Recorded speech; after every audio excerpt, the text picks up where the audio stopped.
Hello, good morning students. बच्चों,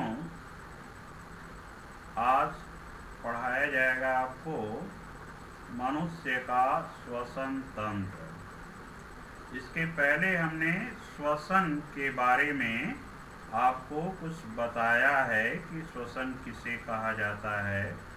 उसमें निःश्वसन, निःश्वसन, श्वासोच्छ्वास क्रिया क्या होती है, श्वसन दर किसे कहते हैं, श्वसन क्यों आवश्यक होता है। इसके पहले के वीडियो में ये सब बातें हमने आपको बता रखी है और आज बताया जाएगा मनुष्य का श्वसन तंत्र। बच्चों, मनुष्य के श्वसन तंत्र में निम्नलिखित अंग पाए जाते हैं, जैसे नासा द्वार, नासा गुहा, ग्रसनी, श्वास नली तथा फेफड़े। अब नासा द्वार आपके चेहरे के सामने आंखों के नीचे जो उभड़ी हुई संरचना जिसे आप नाक कहते हैं, तो नाक में दो छिद्र दिखाई पड़ते हैं जिसे नासा द्वार कहते हैं और भीतर की ओर दीवार रहती है जिसके कारण दोनों रास्ता अलग अलग दिखाई पड़ता है। तो जो नासा द्वार हैं वह मनुष्य में कितने होते हैं? 2 होते हैं। फिर है नासा गुहा, यानी नासा द्वार जो पीछे की ओर खुलते हैं। एक लंबा रास्ता दिखाई पड़ता है आपको, उसे हम नासा गुहा या नासिका गुहा कहते हैं। उस नासा गुहा की दीवार पर छोटे छोटे महीन बाल पाए जाते हैं तथा श्लेष्म ग्रंथियां पाई जाती हैं। इन श्लेष्म ग्रंथियों से श्लेष्म पदार्थ निकलता रहता है और जो चिपचिपा होता है। तो जो उस नासा गुहा की दीवार पर महीन बाल पाए जाते हैं, उनका क्या कार्य होता है? जब आप सांस लेते हैं तो वायु के साथ धूल आदि के कण तथा कुछ कीटाणु आदि प्रवेश करते हैं, तो वे जो महीन बाल होते हैं वह छानने का काम करते हैं, यानी धूल आदि के कण को, कीटाणुओं को छान लेते हैं जिससे वे अंदर जाने नहीं पाते हैं और जो श्लेष्म पदार्थ निकलता है उससे वे चिपक जाते हैं और बाद में फिर उसे आप बाहर निकाल देते हैं। फिर इसके बाद है नासा गुहा पीछे की ओर एक छोटी सी नली में खुलती है जिसे हम कहते हैं ग्रसनी। अब ग्रसनी अब पीछे की ओर एक लंबी मोटी नलिका में खुलती है जिसे श्वास नली कहते हैं। श्वास नली जो होती है वक्ष भाग में 2 भागों में बंट जाती है, लेफ्ट और राइट, बायां और दायां। वह कहलाती है श्वसनी। श्वास नली 2 भागों में बंट गई, जैसे 2 भाग में बंट गई, एक बाईं तरफ हो गई और एक दाईं तरफ।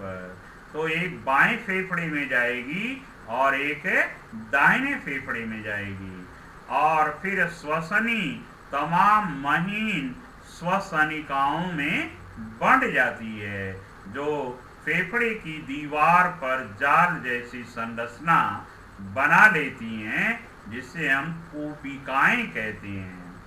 इसके बाद है श्वास नली जो होती है वो मोटी है, उस पर सी आकार के उपास्थि के बने हुए छल्ले होते हैं। फिर है कि 2 फेफड़े पाए जाते हैं बच्चों, यानी मनुष्य के वक्ष गुहा में। ये ऊपर जो सीने पर स्टर्नम हड्डियां हैं, पसलियां हैं, उनके नीचे वक्ष गुहा में 2 फेफड़े होते हैं। बायां फेफड़ा होता है और एक दायां फेफड़ा होता है। और वह दोहरी झिल्ली से ढका हुआ होता है। उसके अंदर द्रव पदार्थ रहता है जिससे चोट आदि से वो उसकी सुरक्षा होती है। और उस फेफड़े की दीवार पर ये श्वसनिकाओं का जो जाल है वह बिछा रहता है, इसे हम कूपिकाएं कहते हैं। और उसी में वायु क्या रहती है, भरी हुई होती है।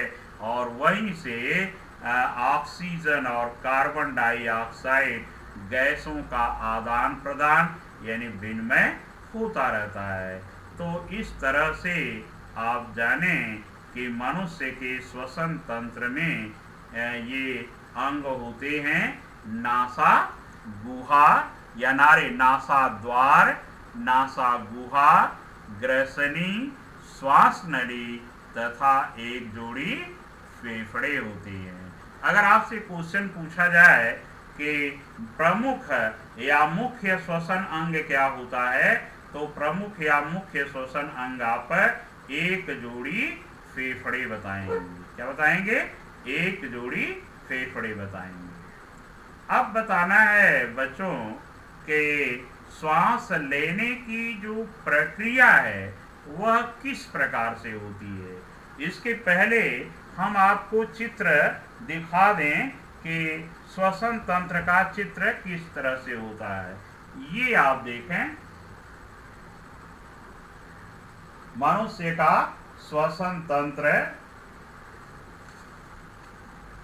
ये दिखाई दे रहा है, सबको दिखाई दे रहा है।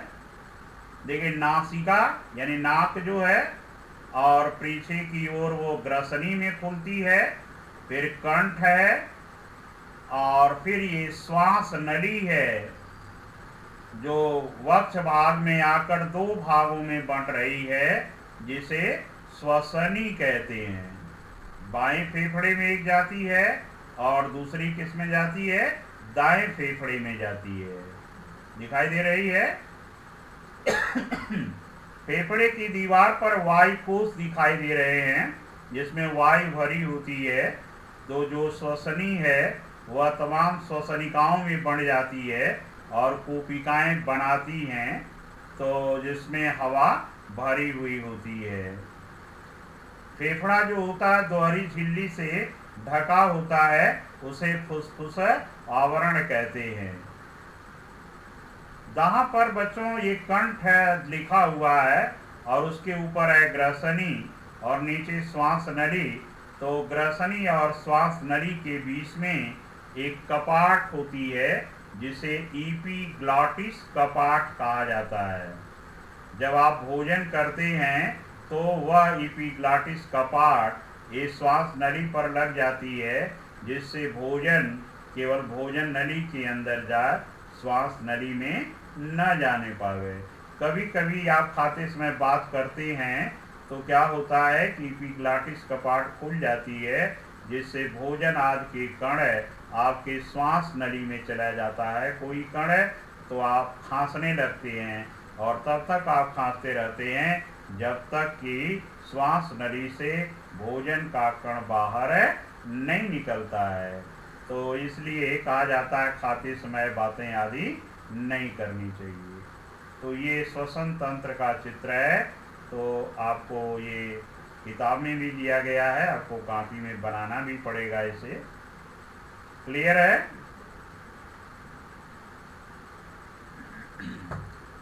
अब है श्वास लेने की प्रक्रिया।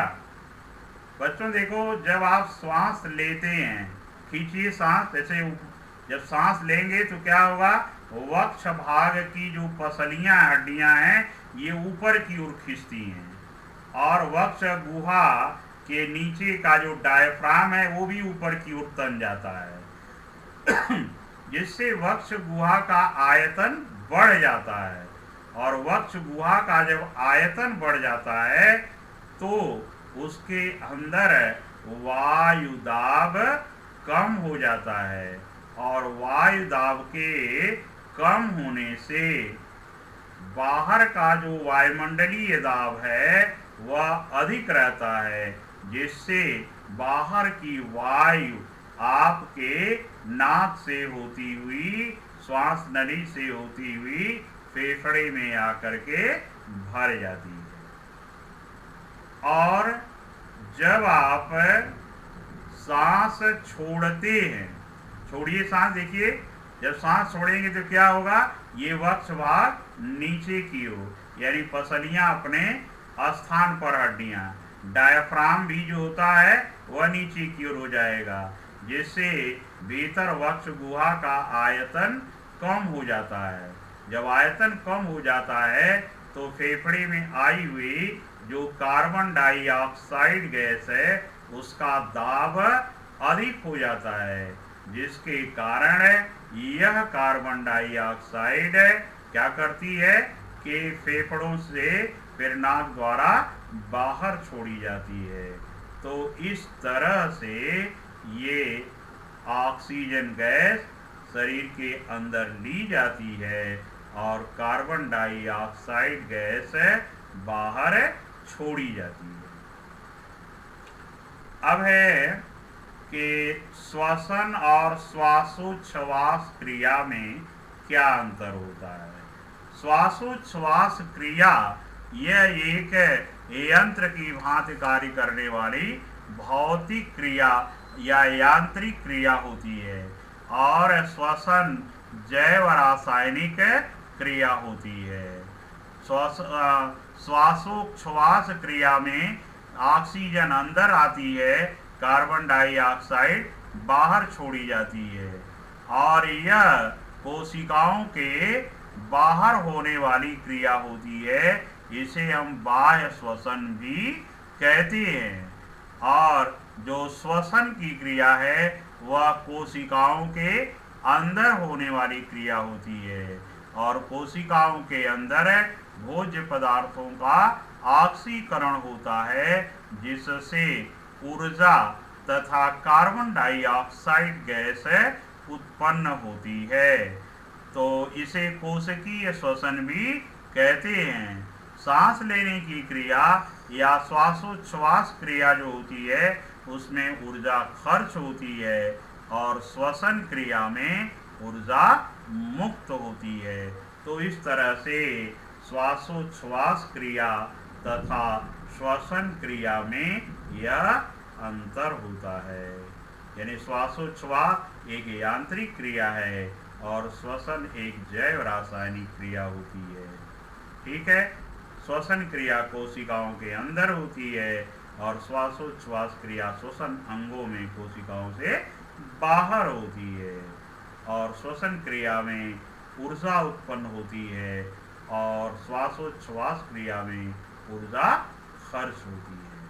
तो इस तरह से बच्चों ये चीज़ यहीं पर समाप्त होती है। आज का क्लास खत्म होता है। Good bye, thank you.